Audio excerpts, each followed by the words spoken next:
شكرا فيصل مكننا من كيسانتي.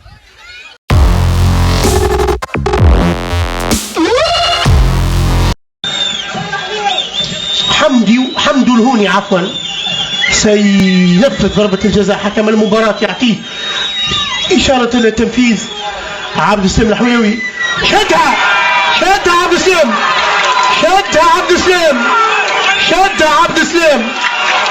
شدها عبد السلام يا عبد السلام يا حلاوة.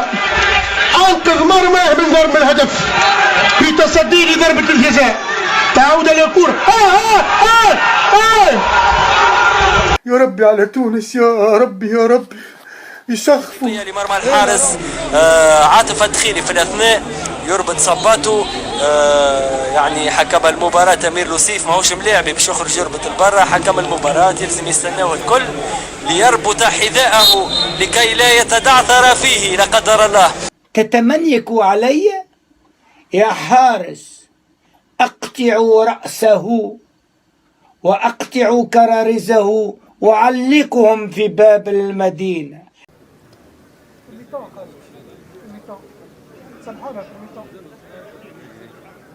شكيب تو السمع ابدا انت كان وصل الصوت نبداو ما وصلش كمل انت. اي ما قلنا نيس قلنا جيب لي الواحد نشوف التشكيله عاد. اياك بعد خلك يا نيس. داكور. هات كعب بير. هاي بون شونس. هاكا حبايب. هاي تفضل صاحبي نقعدوا مع بعضنا. ساوي القعده نتاعك. شكرا فيصل مكننا من كيسانتي خضراء. شكرا فيصل.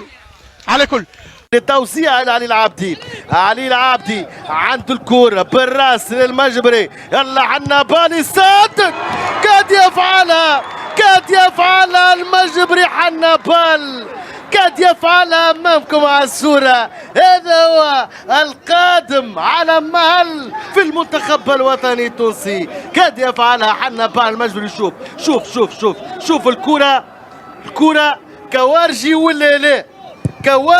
ولا لا عندك نيفو ولا لا. هذا المطلوب.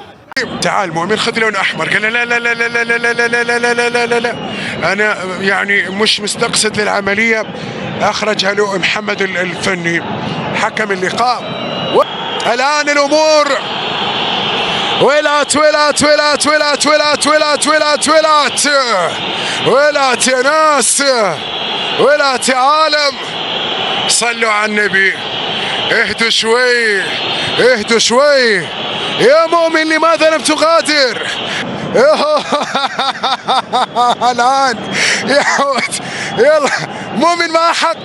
مؤمن زبادي مع حقه. ايش مخي باع وروح. لا تنتظر من العسل من الفرززو. الله يقدر الخير وربي هو باش يتولاه تونس باش يعمل الحكايه لانه ما عاد فيها ما يتصلح.